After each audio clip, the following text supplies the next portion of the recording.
सेवितं कपित्थजम्बूफलचारुभक्षणम् उमासुतं शोकविनाशकारितं नमामि विघ्नेश्वरपादपङ्कजम्। त्वमेव माता च पिता त्वमेव त्वमेव बन्धुश्च सखा त्वमेव विद्या द्रविणं त्वमेव त्वमेव सर्वं मम देवदेव। श्रीहरिं परमानन्दमुपदेष्टारमीश्वरं व्यापकं सर्वलोकानां कारणं तं नमाम्यहम्। ब्रह्मानन्दं परमसुखदं केवलं ज्ञानमूर्तिं द्वन्द्वातीतं गगनसदृशं तत्त्वमस्यादिलक्षणम्। एकं नित्यं विमलमचलं सर्वधी साक्षिभूतं भावातीतं प्रगुणरहितं सद्गुरुं तं नमामि। चैतन्यं सर्वगमं सर्वं सर्वभूतगुहाशयं यत् सर्वविषयातीतं तस्मै सर्वविधे।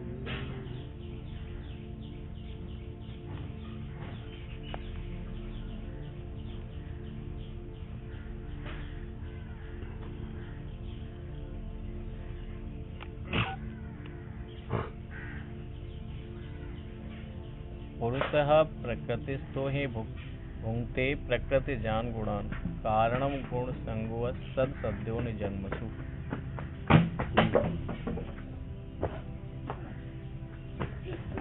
क्योंकि पुरुष जीवात्मा प्रकृति में स्थित है, अर्थात कार्य और करण के रूप में परिणित हुई अविद्या रूपा प्रकृति में स्थित है। पुरुषानाम जीवानाम, पुरुष जीव को कह दिया और पुरुष ही परमात्मा का नाम हुआ। तो पुरुष कितने, अब यदि विचार करना चाहिए तो वो कहते हैं पुरुष तो एक ही है और दुनिया में कोई पुरुष नहीं।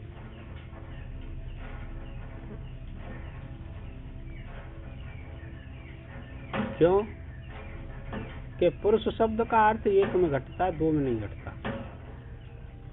उपाधि को लेकर के अनेक में घट जाता है पुरुष शब्द, पर निरुपाधिक में तो एक ही होता है, केवल वो ही पुरुष है, बस और कोई नहीं।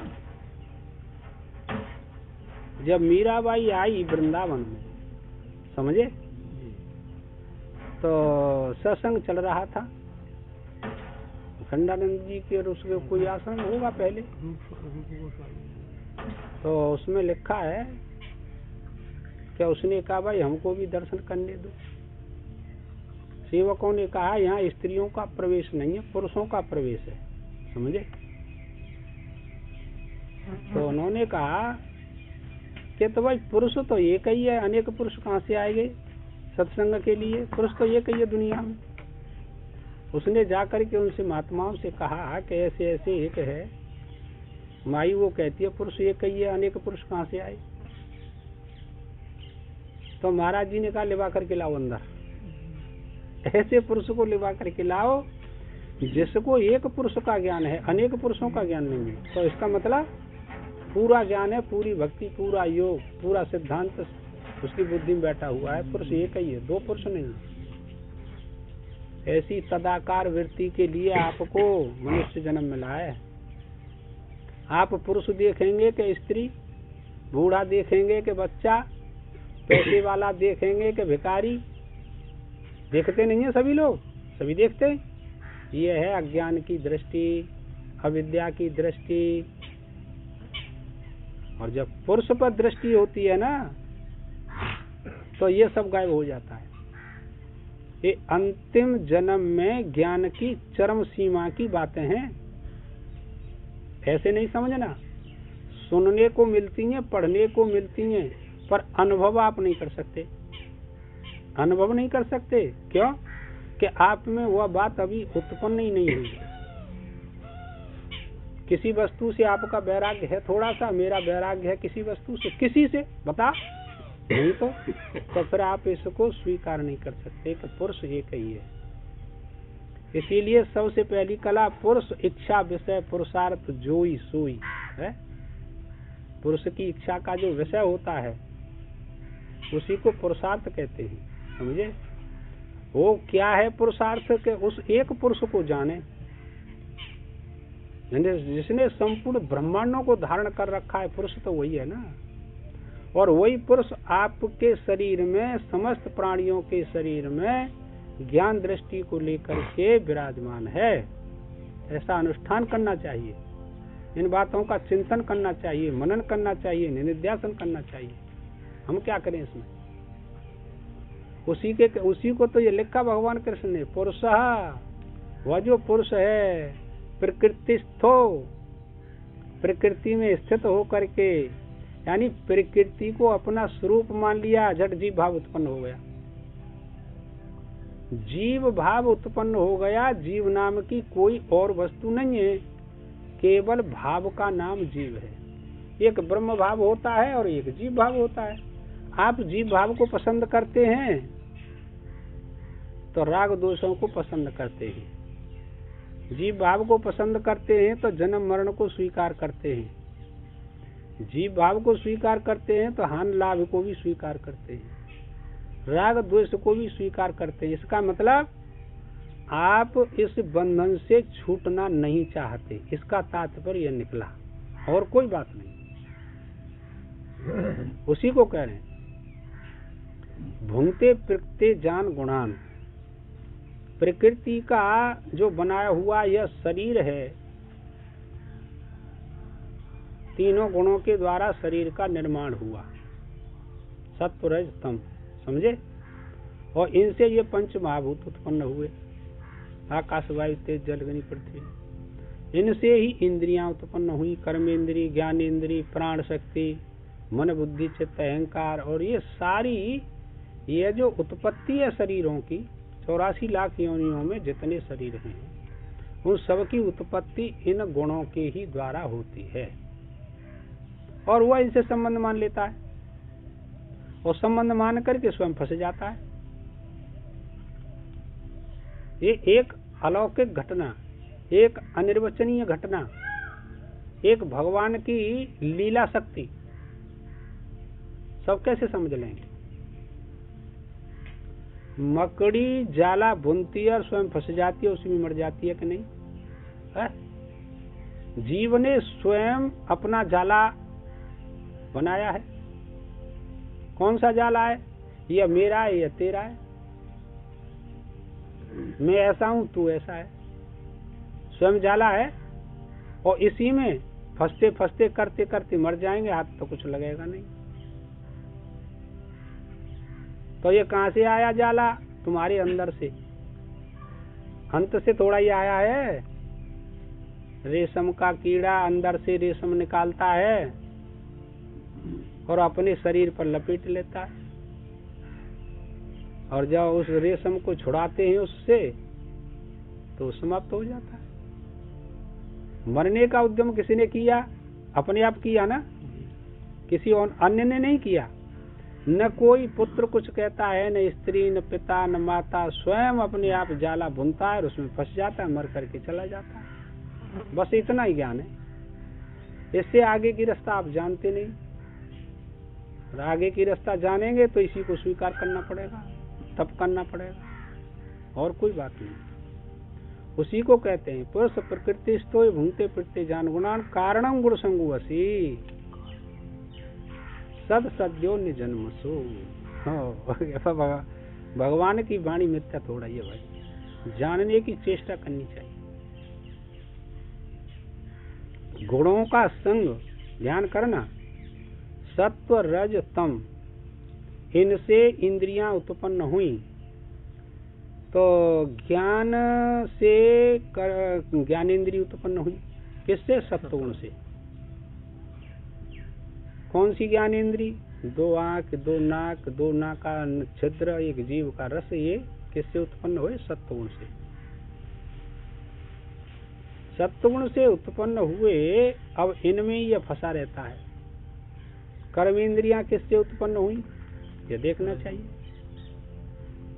तो वो कहते हैं कि ये सारी व्यवस्था, मन बुद्धि चित्त अहंकार, ये भी सत्वगुण से उत्पन्न हुए। तो सत्वगुण की उत्पत्ति को हम स्वीकार करें तो ये संसार के विषयों का ज्ञान करती हैं, और ये परमात्मा के तत्व का भी ज्ञान करती हैं। पर जो सत्वगुण होता है उसका भी बाध करके विशुद्ध सत्वगुण स्थित होता है परमात्मा के स्वरूप में। ध्यान करना, जब परमात्मा की स्थिति का कोई अपने में अनुभूति करेगा तो वो विशुद्ध सत्वगुण होगा, सत्वगुण नहीं होगा, याद रखना। और उसका अनुभव करना चाहिए। और वह है शुद्ध सत्वगुण। तो विशुद्ध युक्त जो सत्वगुण है वो अहम पदार्थ है।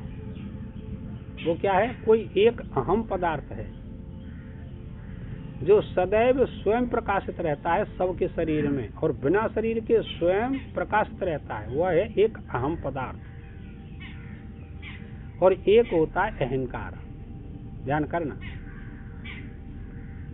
एक अहम पदार्थ होता है जो स्वयं प्रकाशित रहता है, चेतन तत्व है, और एक होता है अहंकार। जब शास्त्रों का ज्ञान प्राप्त करेगा तो सत्वगुण होगा उसमें। समझे? क्या होगा? सत्वगुण होगा, लेकिन विशुद्ध सत्वगुण नहीं होगा। विशुद्ध सत्वगुण होगा तो इस सत्वगुण का बाध हो जाएगा, तब अपने स्वरूप की स्थिति में पहुंचेगा। कांटेक्ट कट जाएगा, किसी प्रकार का ज्ञान नहीं करेगा वो। ये तात्पर्य, और कोई बात नहीं। उसी को कहते हैं कि ये गुणों का संग ही जीवात्मा को अच्छी और बुरी योनियों में ले जाने का एकमात्र आश्रय होता है, सहारा होता है। अच्छी बुरी योनियों में आपको जाना है तो गुणों का संग करो। गुणों का मतलब इंद्रियों का साथ दो।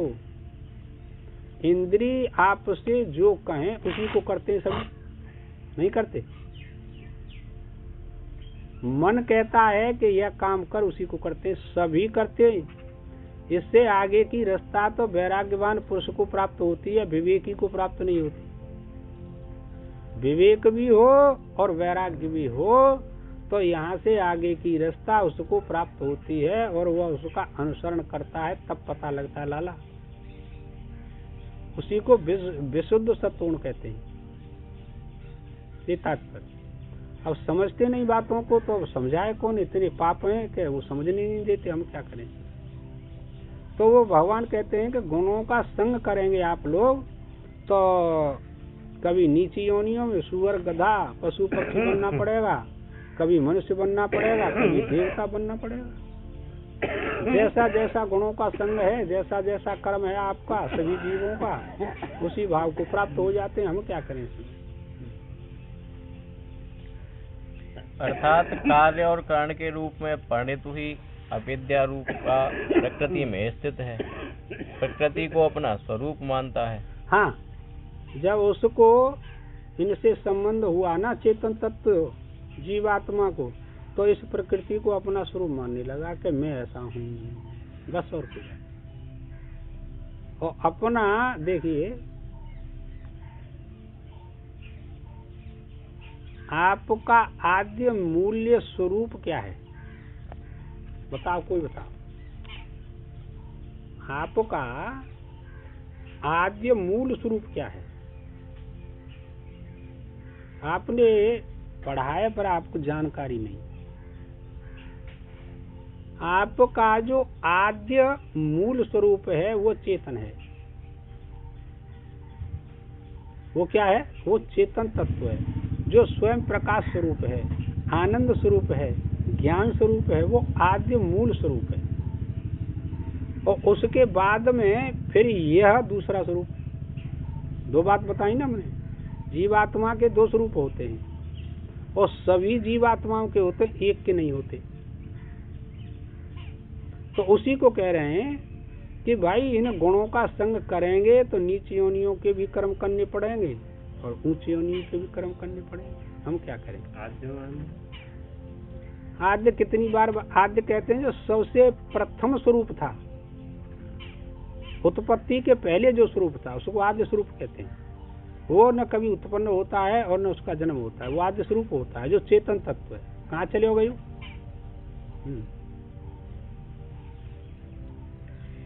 इसलिए वह प्रकृति से उत्पन्न हुए सुख दुख और मोह रूप से प्रकट गुणों को मैं सुखी हूँ, मैं दुखी हूँ। अब गुणों के द्वारा इंद्रियों में सुख दुख उत्पन्न होते रहते हैं। वो गुणों का कार्य है, बस, और कोई बात नहीं। फिर इनसे अलग कैसे हो? मैं इनका साक्षी हूँ, दृष्टा हूँ, बस। ऐसा निधिध्यासन करो, एकांत में बैठ करके अनुष्ठान करो। मैं वही आत्मा हूँ, मैं वही आद्य स्वरूप चेतन तत्व हूँ, स्वयं प्रकाश स्वरूप हूँ। किसी के प्रकाश से प्रकाशित नहीं होता। यह करना चाहिए। और इससे नीचे वाली जो अभ्यास करेंगे, कोई अनुष्ठान करेंगे, वो प्रकृति जन्य होंगे। उनसे भी छुटकारा मिलेगा अनुष्ठान करने से। ऐसी बात थोड़ी है। पवित्रता आती है तब ये बात समझ में आएगी, उससे पहले नहीं आएगी। उसी को वो कह रहे हैं। मूढ़ हूँ, पंडित हूँ, हाँ, इस प्रकार मानता हुआ भोगता है। बस, मेरे समान कोई विद्वान नहीं है, मेरे समान कोई भक्त नहीं है, मेरे समान कोई यज्ञ करता दान करता नहीं है, मेरे समान कोई तपस्वी नहीं है। ऐसी भावना उत्पन्न होती है सभी के चित्त में, होती है ना। ये जो विचार उत्पन्न होते हैं, भावना उत्पन्न होती है ना, ये गुणों का कार्य है कि निर्गुण का कार्य है? ये तो गुणों का कार्य है लाला। जो जो वृत्ति उत्पन्न होती है वो गुणों का ही कार्य होता है, चाहे सत्व का हो, चाहे रज का हो, चाहे तम का हो। क्योंकि अंतःकरण उसी से तो बना है। हम क्या करें इसमें? और क्या करें? और जो उत्पत्ति होगी वृत्ति की तो इसका नाश भी होगा। उत्पत्तिवान वस्तु का नाश अवश्यम भावी है। अब जब तुम साक्षी बनेंगे इन वृत्तियों का, तो वो साक्षी वाली वृत्ति उत्पन्न हुई कि नहीं हुई, अब ये देखना चाहिए। ये मूल बातें हैं। जब साक्षीपना होगा ना, तो विषयों की अपेक्षा, ये प्रश्न किया है कि साक्षी विषयों की अपेक्षा से है क्या उसकी क्रिया है? प्रश्न किया था नहीं? हाँ, तो वो कहते हैं कि यह उसकी क्रिया नहीं है, स्वाभाविक क्रिया नहीं है, वो तो साक्षी उसका स्वरूप है। बस फैसला कर दिया। चलो। अर्थात उनका उपभोग करता है। यद्यपि जन्म का कारण अविद्या है, तो भी भोगे जाते हुए सुख दुख और मोह रूप गुणों में जो आसक्त हो जाना है, तद्रूप हो जाना है, वह जन्म रूप संसार का प्रधान कारण है। तो अच्छी तरह से समझ कितनी मेहनत करता है। सुख आया, वृत्ति सुख की अनुभूति करती है कि नहीं? सभी की। चाहे वह सुख कर्मेंद्रियों के द्वारा हो, चाहे ज्ञानेंद्रियों के द्वारा हो, चाहे बुद्धि के द्वारा हो, चाहे मन के द्वारा हो, चाहे चित्त के द्वारा हो, करते हैं ना। उस सुख में अपनी वृत्ति को स्थिर रखना, ये अज्ञान है। आएगा आगे कि यह सुख साधन काल का मुझे सर्वकाल विषय मिलता रहे, ध्यान करना। आपने अनुष्ठान किया, साधन किया कोई 1 साल 2 साल 10 साल 20 साल का, उससे आनंद तो होगा, सुख मिलेगा। तो हमारा मन क्या कहेगा, मैं इसी कदर से और इस अनुष्ठान को, इस साधन को करता रहूं, बड़ा आनंद आ रहा है। अल्प भोजन करता हूँ, कम सोता हूँ, है, और बहुत अच्छा मन लगता है इस अनुष्ठान में, भजन करने में। हे प्रभु ऐसा ही बना करके रखना, साधक कहता, और इसी को करता रहूं। उसको ये पता नहीं कि इससे भी आगे कोई मंजिल अभी बाकी है, समझे। अब करते करते जब अविद्या का नाश होगा तो ये सब अलग, और तुम इसके साक्षी दृष्टा हो जाओगे, बस और कोई बात नहीं। वह सुख साधन जन्य फिर आपको प्राप्त नहीं होगा, वो स्वरूप जन्य सुख आपको प्राप्त होगा फिर। हाँ हाँ,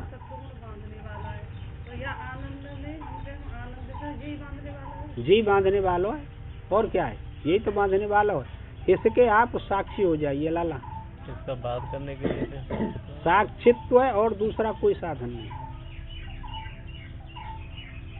इसमें बताएंगे सत्वात् संजायते ज्ञान, सत्वगुण से ज्ञान होता है, वह सुख के संबंध से बांधता है कि नहीं, वो ज्ञान के अभिमान से बांधता है कि नहीं, है सत्वगुण। वो मैंने पहले बता दिया कि सत्वगुण से जो आनंद प्राप्त होता है वो प्रकृति के गुणजन्य होता है, और विशुद्ध सत्वगुण में प्रकृति का वो आनंद चला जाता है, वो स्वरूप आनंद अलग होता है लाला। और शब्दों से इतना ही कहा जा सकता है केवल। तुम शब्दों से उसको पकड़ना चाहते हो आत्मा को, समस्या ये है ना आप लोगों की कि शब्दों से और बताएं और गंभीर बताएं, पर वो समझ में नहीं आती फिर आप लोगों की। शब्दों से पकड़ने में नहीं आता वो, समझे, वो तप से पकड़ने में आता है, विचार से पकड़ने में आता है। चल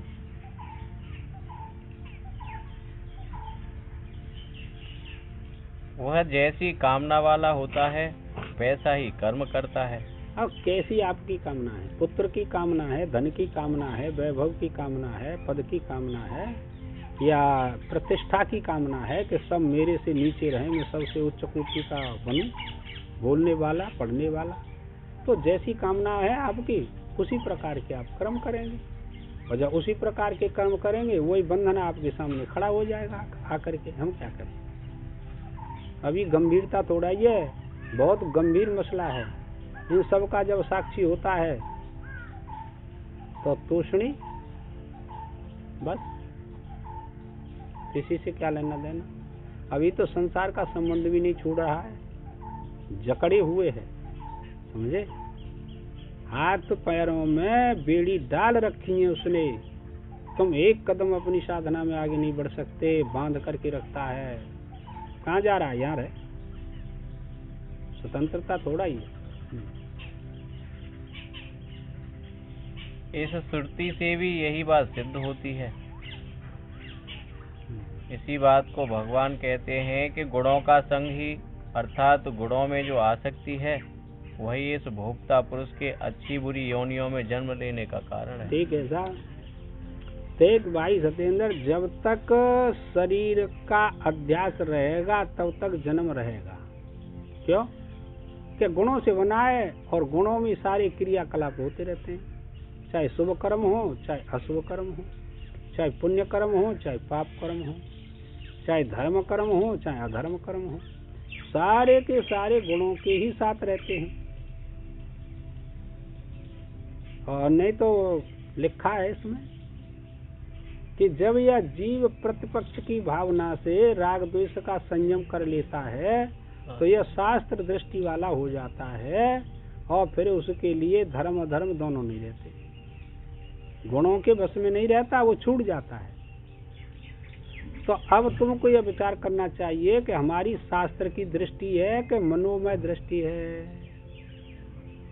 शास्त्र की दृष्टि से जीने वाला मनुष्य मनुष्य होता है, और शास्त्र की दृष्टि को छोड़कर जीने वाला मनुष्य नहीं होता। बस सीधी सी बात। अपने को मनुष्य सभी मानते हैं और अपने को सभी चतुर मानते हैं, सभी विद्वान मानते हैं, पर शास्त्र की मर्यादा का त्याग करके जीते हैं वो मनुष्य थोड़ा ही होते हैं, चाहे साधु हो चाहे कोई गृहस्थी। भगवान का संविधान सबके ऊपर लागू है, तुम ऐसे नहीं समझना। सबके ऊपर समान व्यवहार है भगवान के कानून का, किसी को नहीं छोड़ता। जो जैसा करता है उसको ऐसा ही फल मिलता है, इसे तो आप सभी जानते हैं। अच्छी और बुरी योनियों का नाम सत सत योनि है। सत असत, उनमें जन्मों का होना सद सद्यो निजन्म है। सद सद्यो निजन्मसो। अच्छी योनियों में चला गया, देव योनि में चला गया, मनुष्य योनि में चला गया, कीट पशु आदि नीच योनियों में चला गया। हमको इन नीच योनियों से अभी भय नहीं है, इसीलिए नीच योनियों में जाने के लिए हम कर्म प्रवृत्ति में रहते हैं। लाला भय थोड़ा ही है। सुअर बना दे हमें कोई परेशानी ना है, गधा बना दे कोई परेशानी ना है, खूब बुग्गी को भैंसा बना दे फिट वो करेंगे चले वो करेंगे, हमें कोई परेशानी ना है। भय तो रही है। भय होती तो इनमें जाने के लिए जो कर्म किए हैं हम उनको छोड़ देते। आज कर्मों से ही तो पशु देवता मनुष्य बनते हैं, फिर आपको तो भय नहीं कि कोई परेशानी ना, चले जाएं तो चले जाएं, पर अब तो आनंद ले रहे हैं ना खूब। जी अविवेक है और का अविवेक।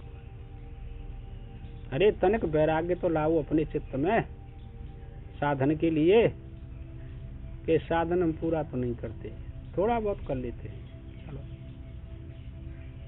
इन भोग्य रूप सद सद्यो निजन्मों का कारण गुणों का संग ही है। ठीक है साहब, गुणों के संग से क्या लेना कि गुण दिखाई तो देते नहीं, लेकिन उनका कार्यकलाप दिखाई देता है, शरीर दिखाई देता है, और शरीर से होने वाली क्रिया दिखाई देती है ना। तो कौन सी क्रिया है? ये तमोगुण की क्रिया है, ये रजोगुण की क्रिया है, ये सत्वगुण की क्रिया है, और उनको अपने स्वरूप में ये स्वीकार कर लिया गया है, तो जन्म होगा, आप नहीं रोक सकते। पुण्य ज्यादा होंगे तो स्वर्गलोक में देवलोक में आपको देवता बनना पड़ेगा, पुण्य पाप बराबर हुए तो मनुष्य जीवन, और पाप हो गए ज्यादा तो कीट पशु इसमें जाना पड़ेगा। वहाँ कोई साथी नहीं होता, वहाँ तो केवल अपना ही कर्म फैसला करता है।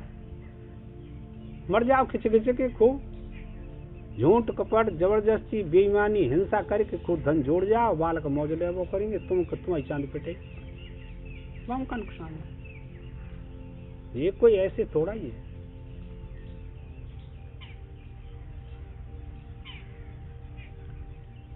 अथवा संसार पद का अध्याहार करके यह अर्थ कर लेना चाहिए कि अच्छी और बुरी योनियों में जन्म लेकर गुणों का संग करना ही संसार का कारण है। ठीक है साहब, संसार का कारण क्या बताया?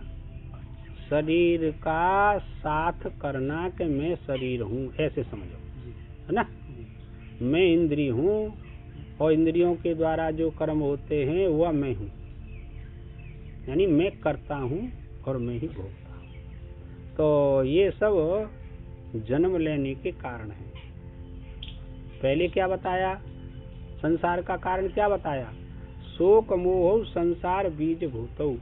ये शोक और मोह ये संसार के बीज हैं जिनके द्वारा जीव का जन्म होता है। अब ऐसा बीतरागी कौन पुरुष होगा जिसको शोक मोह नहीं होगा, है? तुम बताओ, कहाँ से आएगा पुरुष ऐसा? क्या इसी पृथ्वी पर है? अब भी है, ऐसी थोड़ा ही कि न हो, अब भी हैं। नहीं होते तो भगवान वेद में ये बात नहीं लिखते। लाला ये बात ईशावास्य उपनिषद में नहीं लिखा, तत्र को मोह है का शोक है एकत्व निपश्यति। अरे उसके लिए न शोक है न मोह है, जो एकता देखता है जीव ब्रह्म की, उसके लिए शोक मोह नहीं रहते। वो तो निरुपाधिक हो गया, शरीर से संबंध छूट गया, अब क्या रहा? कुछ नहीं। उसको पता है कि शरीर अनित्य है और इसका नाश तो होगा, और शरीर से किए हुए कर्म सब अनित्य हैं, मैं उनमें अपनी प्रवृत्ति क्यों करूं? ऐसा निधिध्यासन करना चाहिए। मैं निरुपाधिक हूँ, निसंगो निष्क्रियो असि त्वं स्वप्रकाशो निरंजनः। कितनी बढ़िया बात कही किसने? अष्टावक्र ने राजा जनक से। तो ये तुमको स्वीकार करना पड़ेगा, मेरे को स्वीकार करना पड़ेगा। हम क्या करें इसमें? किसी का पहला जन्म, किसी का दूसरा, किसी का तीसरा, किसी का चौथा जन्म मनुष्य का। इस ज्ञान के आश्रय से वह आपको और सुविधा मिल जाएगी आगे चल करके।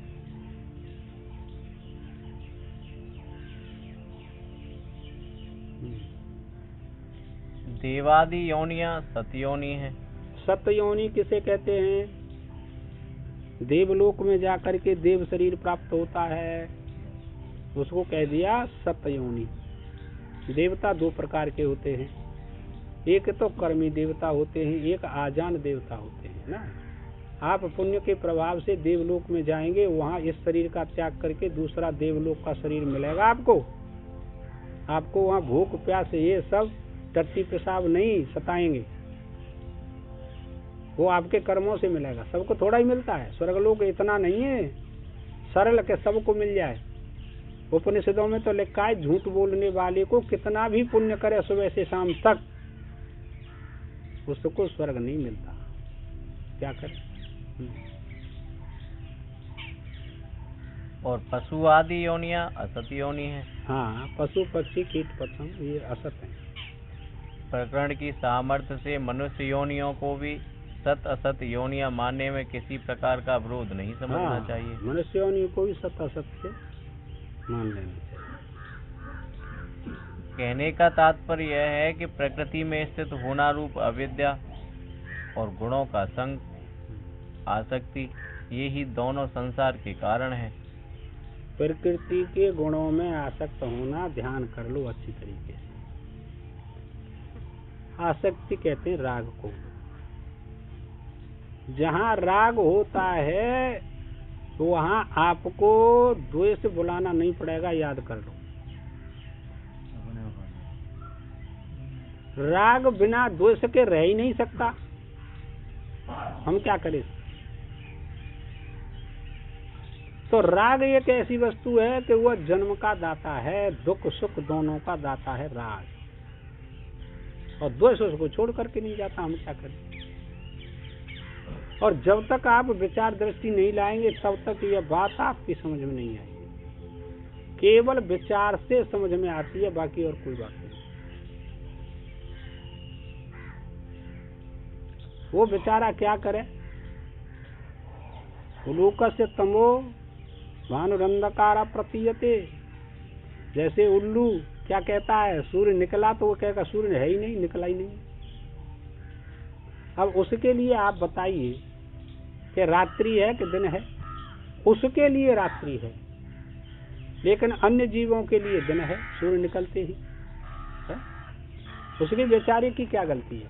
उसकी गलती नहीं है, उसके कर्मों का फल यह मिला है कि सूर्य निकलते हुए भी वो कहता है सूर्य निकला ही नहीं।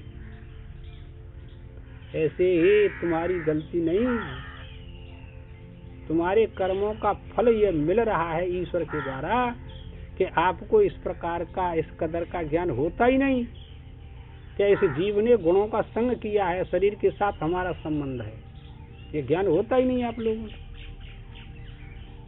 यह नहीं जानते स्वप्रकाशे अधिष्ठानम, मैं स्वयं प्रकाश स्वरूप हूँ, यह नहीं जानते। एक तात्पर्य स्वयं प्रकाशे स्वयं अधिष्ठानम स्वयंभू सदात्मनः ब्रह्मांडपि पिंडांडम त्यज्यते मल भांडवत। क्या समझे? मैं स्वयं प्रकाश हूँ और सबका अधिष्ठान हूँ, चेतन हूँ, ऐसा जान करके, और मैं सब की आत्मा हूँ। इस पिंड को और इस ब्रह्मांड को त्याग देना चाहिए, ऐसा जान करके। क्या भजन करेंगे? ये तो उच्च कोटि का भजन है। शरीर में से अध्यास निकल जाएगा। विवेक चूड़ामणि का श्लोक है, देख लेना। तो इसमें से अध्यास निकालू शरीर में से, बाकी कोई बात नहीं।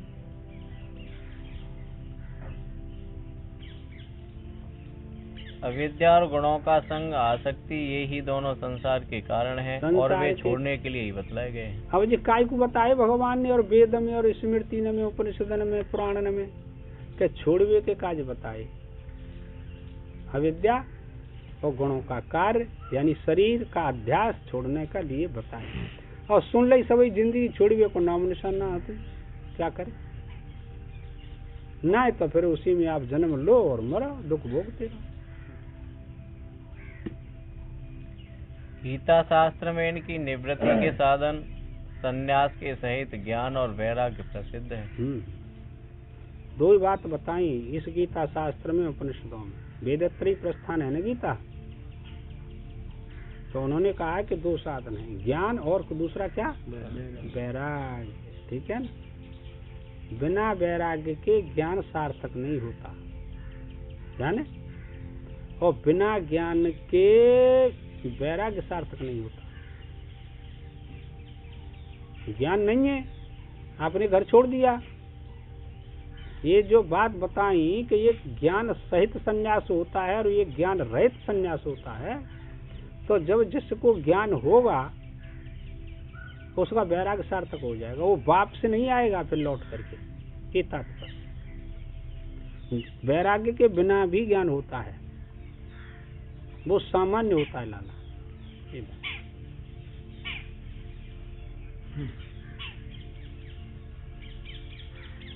वह क्षेत्रज्ञ विषय ज्ञान पहले बतलाया ही गया है। क्षेत्रज्ञेश्वर एकत्वम विषयम ज्ञानम मोक्ष साधनम। क्षेत्रज्ञ और ईश्वर की एकता विषय ज्ञान ही मोक्ष का साधन होता है।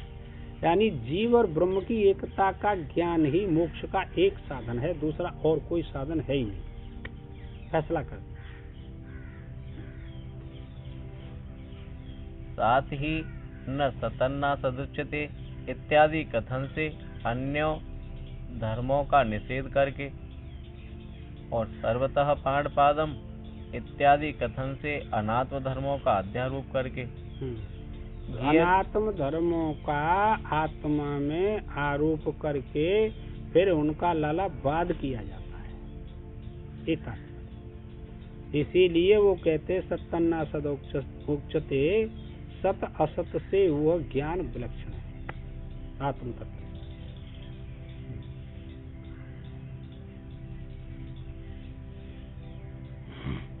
अनात्म धर्मों का अध्यारोप करके ज्ञेय के स्वरूप का भी यज्ञात्वमृत मसनुते आदि वचनों से प्रतिपादन किया गया है। उसी का फिर साक्षात निर्देश किया जाता है। हाँ, ज्ञेय में तो प्रवक्ष्यामि इस श्लोक का, उसको जानना चाहिए। जो जानने योग्य है उसको तो जाना नहीं, और जो न जानने योग्य है वो सब ज्ञान कर ले, फिर उससे क्या लाभ निकला? वही जन्म मृत्यु सुख दुख होते रहे।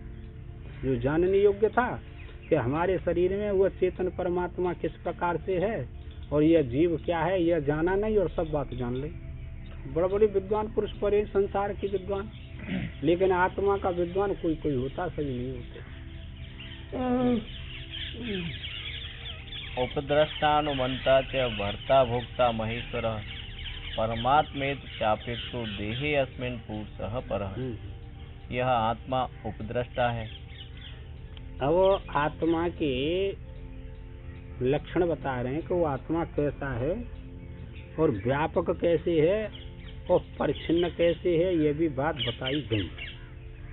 अब वो कहते हैं कि वो जितने कर्म जीवात्मा करता है ना, वो किस प्रकार से उनको देखता है। कौन? वो आत्मा। अब वो जीव भाव छूट गया, ध्यान करना। इसे श्लोक में जो जीव भाव कर्म करता था वो छूट गया, अब तो उपदृष्टा हो गया।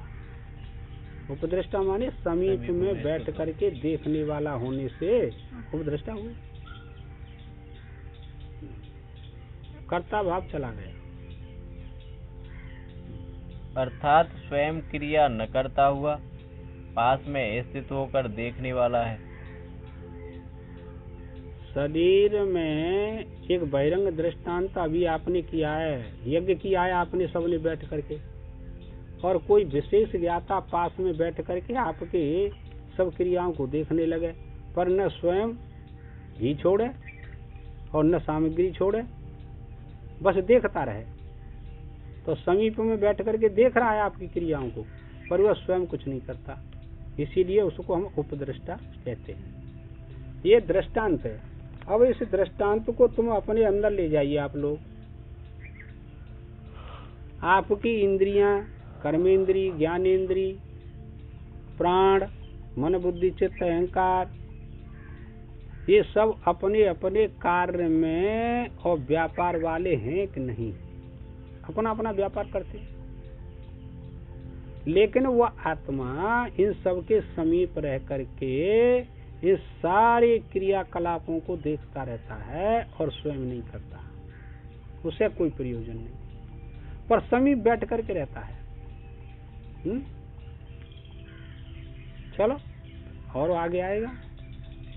जैसे कोई यज्ञ विद्या में कुशल अन्य पुरुष स्वयं यज्ञ न करता हुआ यज्ञ कर्म में लगे हुए पुरोहित और यजमानों द्वारा किए हुए कर्म संबंधी गुण दोषों को तटस्थ भाव से देखता है। हाँ हाँ, गुणों को भी देख रहा है पास में बैठा हुआ, और यज्ञ कर्ताओं के दोषों को भी देख रहा है, पर वो कहता नहीं किसी से, वो बिल्कुल शांत रहता है। कितना सुंदर दृष्टांत है। ऐसे ही आपकी इंद्रियां कभी पाप में प्रवृत्त होती हैं और कभी पुण्य में प्रवृत्त होती हैं, पर वो जो आत्मा है वो बिल्कुल अलग रहता है, उसे कोई प्रयोजन नहीं। अभी विलक्षणता समझ में थोड़ा ही आई। नेत्रों में बैठ करके देखता है, पर नेत्रों की आसक्ति में शामिल नहीं होता। श्रोत्रों में बैठ करके सुनता है, पर श्रोत्रों के शब्दों में आसक्त नहीं होता। इससे ज्यादा विलक्षणता क्या होगी? यदि आपका अंतःकरण शुद्ध है तो इन बातों को विचार सकते हैं और इनसे छूट सकते हैं। हम क्या करें?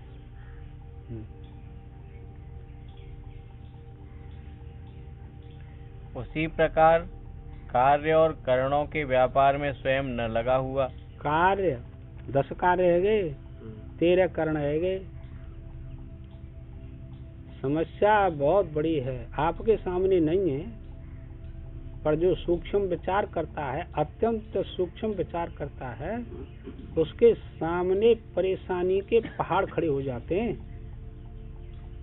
ऐसे थोड़ा ही है। कार्य करण 2 बात बताएं, उसके बिना यह कोई भी विषय को प्रकाशित तो नहीं कर सकते, लेकिन करें क्या? वो इनको जानता हुआ प्रकाशित करता हुआ भी सबसे अलग रहता है। पहले अर्थ आ चुका है, सर्वेंद्रिय गुणाभासम सर्वेंद्रिय विवर्जितम। संपूर्ण इंद्रियों के विषयों को, इंद्रियों को प्रकाशित करता है, पर सबसे अलग रहता है। समस्या है बहुत बड़ी।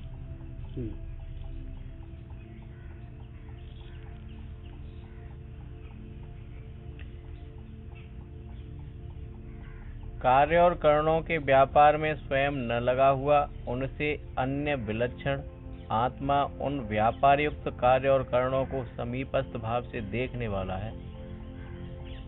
क्या इंद्री काम कर रही है, क्या नहीं कर रही है, पुण्य कर रही है, पाप कर रही है, देखता रहता है, पर उनसे कुछ कहता नहीं लगा, बिल्कुल अलग। तो क्या ऐसा अभ्यास किया आपने? नहीं। तो हमारी इंद्रियां जो कुछ भी करती हैं, हम उनसे अपना संबंध मान लेते हैं। मैंने अमुक कर्म किया है, इसीलिए इसका फल मेरे को भोगना पड़ेगा। सभी का निश्चय है ना? है कि नहीं? सभी का निश्चय है। इस निश्चय का जब तक आपको ज्ञान नहीं होगा कि यस्य न अहंकृतो भावो बुद्धिर्स्य न लिप्यते, अनादित्वा निर्गुणत्वात् परमात्मा यव्यय शरीर स्वपि कौन्तेय करोति न लिप्यते। ये फिर अर्थ आया। क्या आप ऐसा जानते हैं? क्या ऐसा अभ्यास करते हैं? कि हम तो इन बातों को जानते नहीं, बिना जाने अभ्यास कैसे करेंगे?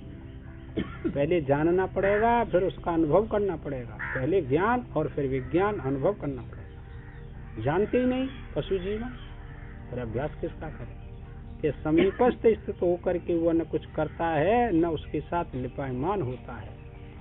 फिर इसमें प्रमाण दिया भगवान ने, कमल पत्र विभांसा है ना, कमल का फूल, कमल का पत्ता जल में रहता है पर उसको स्पर्श नहीं करता जल का। क्या वास्तविक आप ऐसे ही? क्या हाँ ऐसे ही तो पार हो गए, फिर कोई परेशानी नहीं। ये भगवान की आयत्री कृपा हो तब ये बात होती है लाला।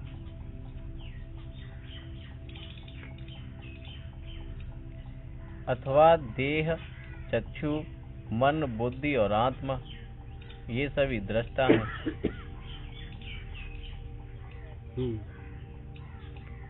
उनमें बाह्य दृष्टा शरीर है और उससे लेकर उन सब की अपेक्षा अंतरतम समीपस्थ दृष्टा अंतरात्मा है। हाँ, वो तो एक विचार दृष्टि है। शरीर को दृश्य बना लो, इंद्रियों को दृष्टा बना लो, ठीक है। अब इंद्रियों को तुम दृश्य बना लो अपने विचार दृष्टि से, विवेक से। मन को दृष्टा बना लो, मन को दृश्य बना लो, बुद्धि को दृष्टा बना लो, बुद्धि को दृश्य बना लो, आत्मा को सबसे अंतरतम दृष्टा बना लो। बस आप वहीं रुक जाना कि मैं वही आत्मा हूँ, मैं इन सबके व्यवहारों को जानता हूँ।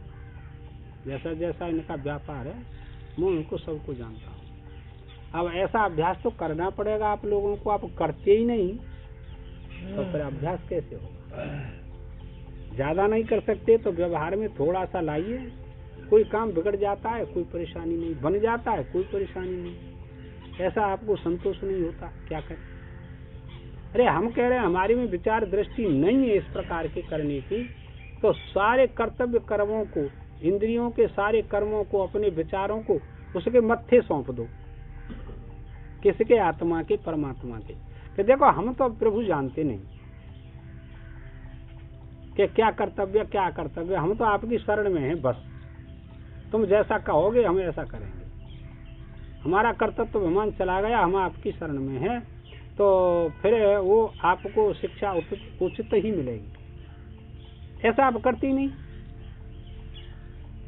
कहीं ज्यादा प्रतिष्ठा की बात आई तो वहाँ हाथ खड़ा कर देते हैं, मैंने किया ऐसा ये काम, मेरे सामने कोई नहीं है। ले अब तो यूँ कह रहे हो समर्पण कर दो सब, और जा हाथ ठाड़ो का ही कर रहे हो। बस जी एक मूर्खता को लक्षण हो जीव के पास में।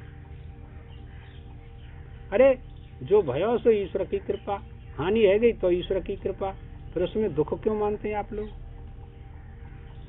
दुख और सुख को उसके समर्पण कर देंगे तो आपका दुख सुख दोनों चले जाएंगे, आप इस ज्ञान के अधिकारी हो जाएंगे।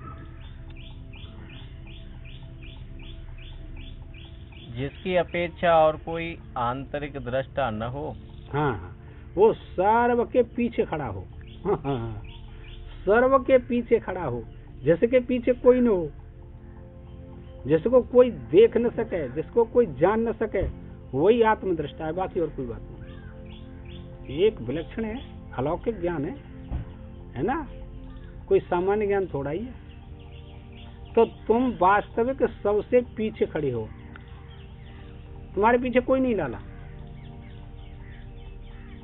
एक अर्थ तो यह हुआ, ये है व्यवहार सत्ता का। राजा है, राजा से ऊपर कोई है, उसके ऊपर कोई शासन नहीं कर सकता, राजा के ऊपर कोई शासन नहीं कर सकता, ये तात्पर्य निकला। हम क्या करें? एक विलक्षण है ये कार्य, और सब उसके नीचे कार्य करते हैं, हम क्या करें इसमें? ऐसे ही आत्मा सबका दृष्टा है, उससे और कोई नजदीक और उसके पीछे कोई नहीं।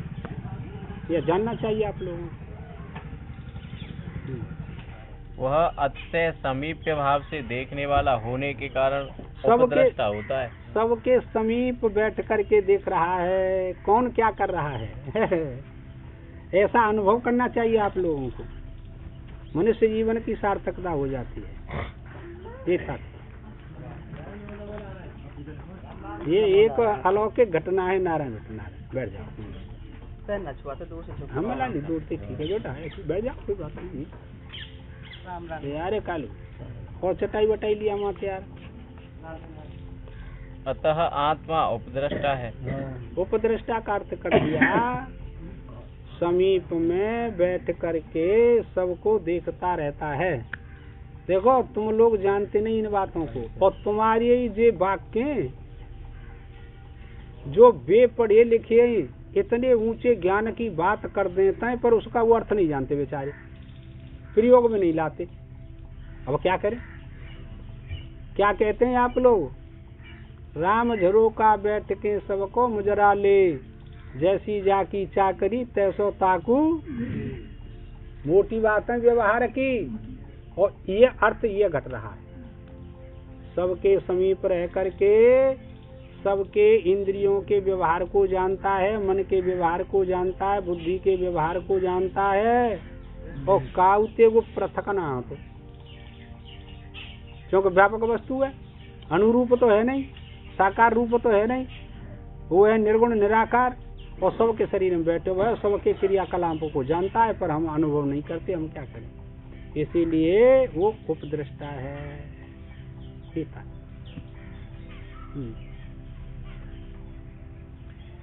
अथवा यूं समझो कि यज्ञ के उपद्रष्टा की भांति सबका अनुभव करने वाला होने से आत्मा उपद्रष्टा है। उपद्रष्टा है गई आत्मा, परमात्मा सबका अनुभव करता है ना। अच्छा, हम जो कह रहे हैं किसी ने गलत कर्म किया या अच्छा कर्म किया, तो वो व्यक्ति जानता है कि नहीं जानता है? जानता है। तो वो जानने वाला वो क्या वस्तु है शरीर में? यही तो तात्पर्य, वही आत्मा है, दूसरा थोड़ा ये कोई। और ऐसी अनुभूति करते नहीं। क्यों नहीं करते? कि अनादिकाल से विषयों का बुद्धि ने, इंद्रियों ने, शरीर ने सेवन किया है। इस प्रकार का विवेक ज्ञान उत्पन्न होता ही नहीं शरीर में। हम क्या करें? सबके शरीर थोड़ा ही, जितना मनुष्य शरीर धारण करके जितना संयम कर लिया है इंद्रियों का किसी जन्म में, वो अब फल प्रकट होगा। हम क्या करें इसमें?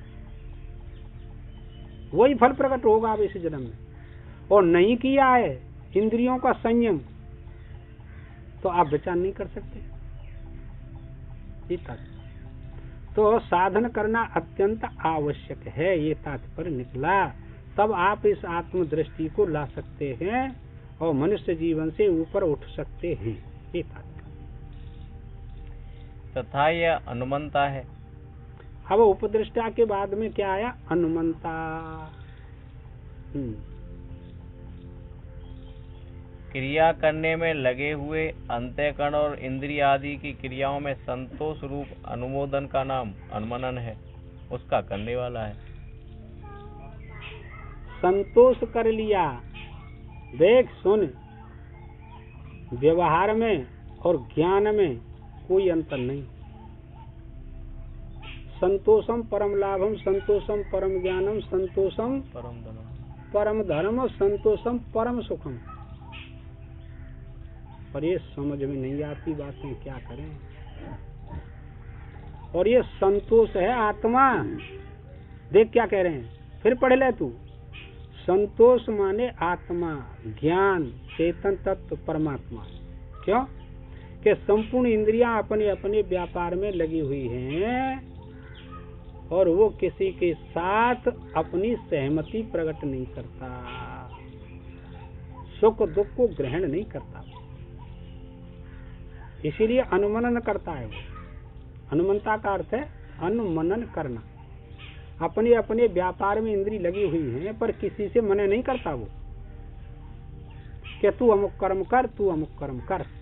कैसे? दृष्टांत देखे, सूर्य का प्रकाश आ रहा है तो बिना सूर्य के कोई एक अक्षर पढ़ नहीं सकता किसी पुस्तक का, चाहे इंग्लिश हो, चाहे संस्कृत हो, चाहे हिंदी हो, चाहे उर्दू हो, चाहे फारसी हो, कोई हो, एक अक्षर नहीं पढ़ सकता कोई।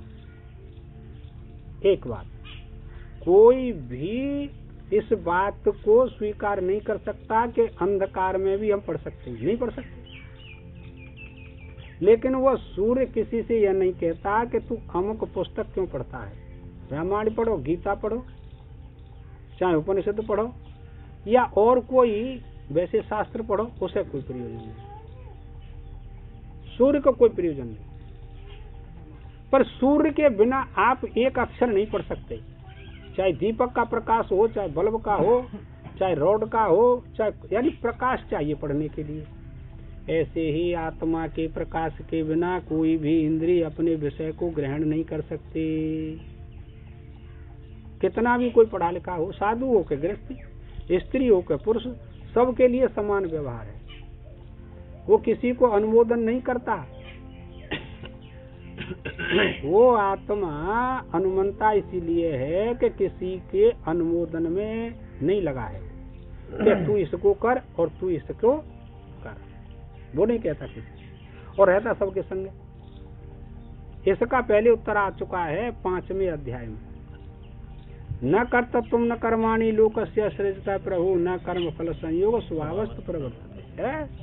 अब उसका इसका यहाँ मेल कर लीजिए। आप लोग फैसला कर दिया तो यह सब क्या है कि यह माया का पसारा, अविद्या का काम है। सब इसी में फंसे हुए हैं।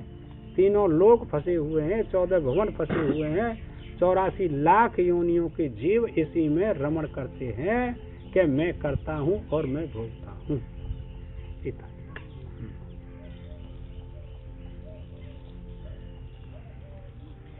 अथवा इसलिए अनुमंता है कि कार्य करण की प्रवृत्ति में स्वयं प्रवृत्त न होता हुआ भी उनके अनुकूल प्रवृत्त हुआ सा दिखता है।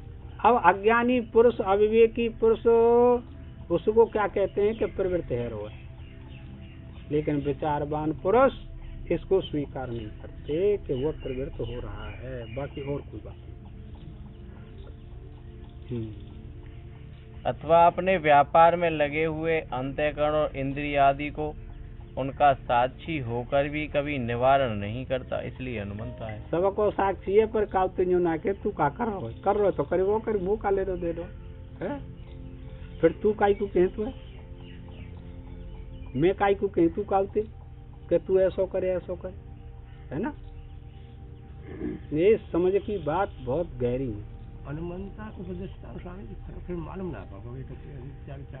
अरे जम का उपदेश, अरे सुनो तो सही। समीप में बैठकर देखने वाला उपदेष्टा हो गया, ठीक है।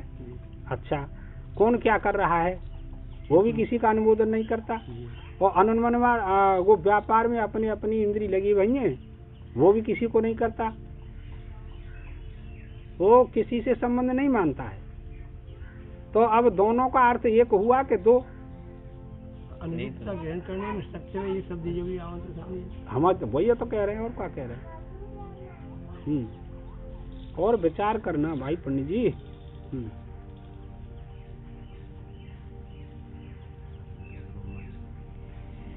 तथा यह भरता है, ले भरण पोषण करने वाला। चैतन्य स्वरूप आत्मा के भोग और अपवर्ग की सिद्धि के निमित्त से संहत हुए चैतन्य के आभास रूप शरीर, इंद्रिय, मन और बुद्धि आदि का स्वरूप धारण करना भी भरण है। अच्छा, दूर जाएगी मेरी भाभी। कोई बात नहीं लाली, बढ़िया है, बहुत बढ़िया। चलो आपके दर्शन करने आई। हाँ, बहुत बढ़िया। बस तो है वो टाइम राजे चाह दे दरी सबर ने बोल दे भाई। ओम पूर्ण ना घड़ी कह रही है, घड़ी ने कह दे कब टाइम है वो। फिर कल पढ़ लेंगे, यहाँ तो रोज को काम।